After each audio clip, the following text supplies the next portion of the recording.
Hey, what's going on everyone? Travis here, and today, as you can see, I am rocking the off-season beard. So if you like the beard, please go ahead and like the video. If you don't like the beard, you can still like the video, and let's get started.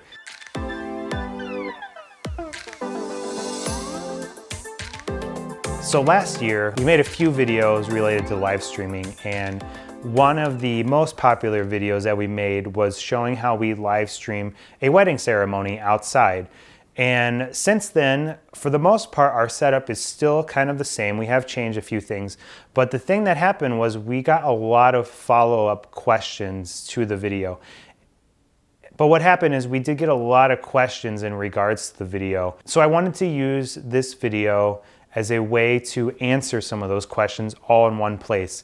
And so I thought it would be great to just have one video where we cover all of these questions. And this also would be a great time for us to just kind of update some of the things we might be doing differently now when we live stream. I'm gonna pull up some that we have on YouTube and that I've gotten messages. All right, so a common question we got was about autofocus or manual focus.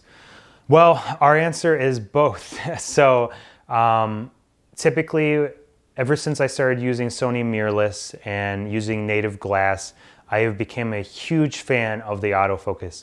I used to be one of those guys that was a total manual focus snob and would never touch autofocus and didn't believe in autofocus. And then when the A6500 rolled around and I tried the autofocus on that thing, it blew my mind how good it worked. And the A7 III was even better, and the A7S III is even better, and it keeps getting great. Like it's kind of crazy. Like the camera basically does what I'm thinking, and what I am thinking in my head what I want to do, the camera will do it. It's pretty surreal. Now with that said, autofocus is not perfect. You know, if you leave it on autofocus and say everyone stands up and someone stands right in front of your camera, it's gonna focus on them, then you might lose focus on whatever the subject was. So what we're normally doing is we're doing a mix of both. So if I'm tracking something, like say the bride coming down the aisle, I'll probably be in autofocus almost the whole time, and I'll pinpoint on her face, and if it's one of our cameras that has eye autofocus or face autofocus tracking, I will use that whenever I can, whenever the bride's walking down the aisle. But let's say it's something like their vows and they're stationary and they're just looking at each other. I might use autofocus to set my focus and make sure it's tack sharp, but then I'm gonna turn it off. And what I do for that is I actually have a preset button set on my cameras. I think it's one of the right buttons. I don't remember which one it is. And so what I can do is I can easily toggle on and off my autofocus and manual focus. So again, we use a combination of both. What I would say is if it's a stationary subject, switch over to manual focus. And if you're trying to track someone, you can't go wrong with good Sony autofocus or any other of the cameras like Canon that have great autofocus. Just make sure that your camera is good for it though. After using my A7 III a lot for the autofocus, I was like, you know what, I'm gonna start using my A7S II's autofocus. Wasn't that great. So just make sure that your camera has good autofocus, and if it does, go ahead and use it. All right, so I got a lot of questions about pricing. Now, this was all new to us in 2020, so we were trying to figure that out ourselves. So I don't want to date this because we do kind of keep shifting things around, but we were basically offering our couples two options, and then those two options could change mattering on how they had us booked. Let me explain what I mean.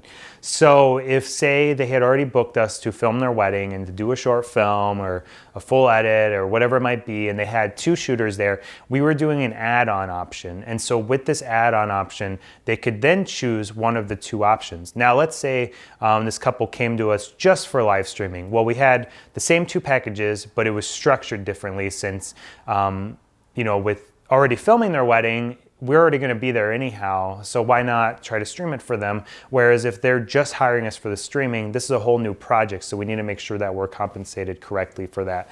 So to give you an idea, so for our basic, we were doing something roughly around, you know, about $700 for the first hour.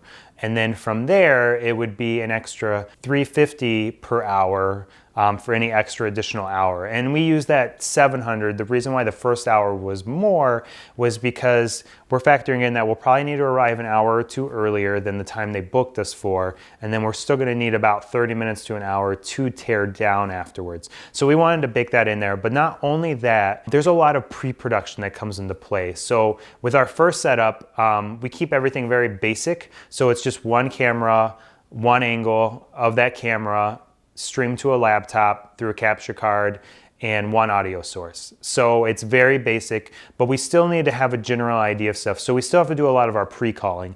And so what we do during our pre-calling is we like to talk to, let's say for example, it's a church. We want to call a church. We want to find out about their internet. We want to find out about their audio. We want to find out if there's any restrictions on where we can be and not be. And we want to find out what time we can get there. Those are all really important things to us. For example, with the internet, we need to know if we're going to have access to Ethernet, if they'll be somewhere the day of. That's a huge one too. Don't forget about that one, because we've had a few where they're like, yeah, no problem. No, we'll have Ethernet for you. Show up, tech guy's not there. No one knows what we're talking about. They think we're crazy. They want to throw us out because they think we're crazy and we're asking about stuff they don't know about. And so I highly recommend you double check all this with them, and if possible, even go to the venue. We find out about audio, so we know if we need to bring our own mics, if we're gonna be able to plug into their system. And we also wanna know about time. So with this first setup, we don't need as much time, but it's still good to just be there and know that things work. Now, moving on to our second setup, we need a lot of time just to be safe. And so with our second setup, basically double that. So it was like 1,500. And that was for the first hour, and every additional hour was an extra 500. And that would come with 2 shooters as opposed to just one. And we would do the multicam setup we have with Sling Studio. So this would give them 3 to 4 angles that we would be filming with, multiple audio sources. So not only would we try to plug into the board if there was one, we would also then have a mic for the officiant, for the podium, for the groom. Anyone that would need a mic, we would try to provide that so we could mix that. And then we would be monitoring it on YouTube. So we would make sure, comments coming through. We'd maybe even encourage people to communicate. And then the extra bonus that we do is we would make a little photo montage slideshow to play before the ceremony started. This was kind of a bonus of this package. And lastly, as a deliverable, we would take the Sling Studio project file, clean it up a little bit, reconnect it with the actual raw footage and not just the online, compressed streaming footage, and then we would give that to them as a final product. So, obviously the package is almost double, but it was coming with almost like double the amount of stuff.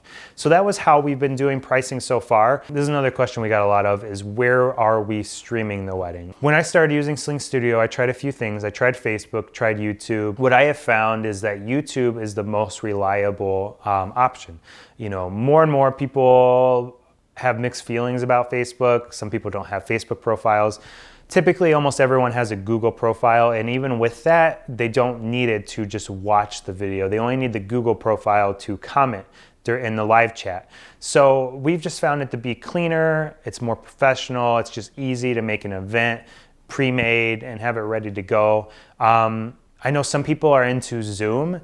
I actually have done a few with Zoom, and I'm not the biggest fan. I think there's too many extra elements you're adding into the process when you have to use Zoom. I also was helping a buddy out who was doing Zoom, and we ran into an issue where the Zoom got hacked. And let's just say that the people that got in, even though it was password protected, they still found a way in, and they were posting very inappropriate things that you would not want to have in the chat of a wedding ceremony. And so we have found Zoom to be a lot more trouble than it's worth. Now there is the benefit of doing Zoom, where when you do Zoom, everyone that's watching could see each other. But even that, it feels like a lot of people don't know how to use use their video camera very well on the computer. So you got grandma doing this. Hey, can you guys hear me? Can you see me okay? And Uncle Bob is trying to help her figure out how to use her camera, and they're on the phone and they're distracting everyone because they're just trying to focus on that. And the next thing you know, the ceremony's starting. Grandma still hasn't figured it out. She's mad. And it's just so much easier just to give her a YouTube link. So I recommend doing YouTube. Obviously, there's certain scenarios where Zoom might make more sense, but if you're just trying to broadcast something nice and professional, use YouTube. People can still talk with each other and they don't need to worry about seeing each other, which might be for the better, because then you can just watch in your pajamas. All right, so I had some people asking me about cameras and what I prefer for streaming. So when we got into the live streaming, we wanted something that would basically just add on to what we already do. We didn't want to have to bring another crew with different cameras and different devices to be doing their thing while we're still filming the wedding. It just seemed super complicated, and with the way things are and guest counts having to be lower, we just felt that was the wrong route to go. So what we do is we basically film the wedding like we normally would film the wedding, but we keep in mind that we're streaming it. So we might hold on certain shots a little longer. We might be, running more microphones because we need to make sure the audio is crystal clear for the stream. There's just little things that we do that are different. Obviously, we need to show up earlier than we used to because we need to make sure the stream is working.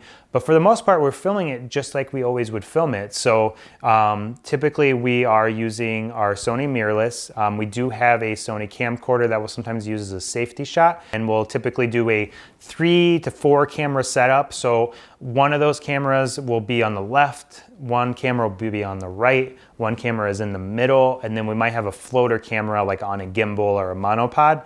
And so for the main action, like say the vows, the left camera, that is getting the groom's face, right camera is getting the bride's face, middle camera is getting kind of like a 3-shot of the bride, groom, and the officiant. And then we're using the gimbal or the monopod to get people's reactions, to maybe get, different kind of action shots that will be used in the short film that maybe aren't fitting for the live video. But yeah, we just kind of shoot it like normal.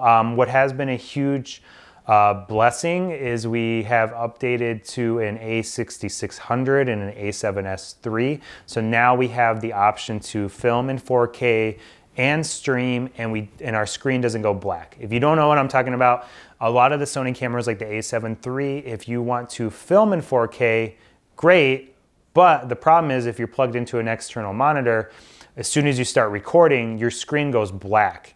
So with the newer cameras, that is no longer an issue. I believe the A6600, for whatever reason, it only works if you're in 24 frames, not 30 frames. For the A7S III, I don't believe there are any limitations. So feel free to film at the highest bit rate that you want to in 4K, and you'll still be able to stream. So then when you get home later, you have that great 4K footage, but the stream worked and you weren't flying blind because your screen was black. So let's talk about audio. So I know we covered this in the previous video, but we have ran into some issues sometimes with our current setup. So with audio, typically what our setup looks like is just like what is in our video, which I will have that down in the description in case you want to review that and you haven't seen that. But what we do is we have the Sling Studio, we have an auxiliary cord run from the Sling Studio to our H6 Zoom recorder. And then in that H6 Zoom recorder, we typically will plug that into a board via XLR or RCA or whatever is provided for us. If there is no board, then we will usually use some kind of wireless lav setup. Now we used to use Sennheisers and I seem to keep getting interference issues. So we have recently switched over to the Rode mic, lav mic, whatever Rode calls it. I'll include those in the description. But basically with these, they're so much smaller, so much easier. They might not be quite as good as the Sennheisers, I don't know, but for me, they've worked great. And the only thing is sometimes we seem to get static from these when we use the H6. And I don't know why that is. And we've tried, getting different kinds of adapters that plug into XLR and stuff like that. And there seems to sometimes be static. So sometimes what we'll do, mattering on the setup that we have, is we'll actually run these little Rode mics into the cameras. And in some ways, it makes it actually easier. So what we'll do is say we have, the camera that's on the groom's face when he's doing his vows, and then you have the camera over here on the bride's face while she's doing her vows. We'll just put a lav mic on each of those cameras. And so when we cut to those cameras, we're also cutting to the right audio source. And in some ways it's made it easier. And what's nice about stuff like Sling Studio, you can label what it is. So we can be like, this is gonna be the bride's camera and this is the bride's mic. And then we'll just mix it that way. So that has been an alternative that we've been kind of trying out. Might be a good alternative if you don't wanna have another audio recording device. For us, the H6 is already with us because we use it normally anyhow, so it's not a huge deal. But like say you're just going to stream and you want a more minimal setup, these little Rode mics are like the perfect solution to that, I feel like. They work great and they're super small and you can just plug them into your cameras and then you can mix your audio that way. And then it's a little easier to know what source is what. So that's what's changed a little bit for us with the audio. So those were some of the most common questions that I was getting. I hope this was super helpful. I would love to do another one of these. If you have other questions about live streaming weddings or other events, please leave those in the comments and I'm happy to answer them in the comments, but if I get enough of the same questions, maybe I'll do another one of these and we'll tackle some more topics. If this was helpful for you, please like, subscribe. If you like the off-season beard, please like, subscribe. If you don't like it, you can still like and subscribe. And until next time, I'll see you around. Bye.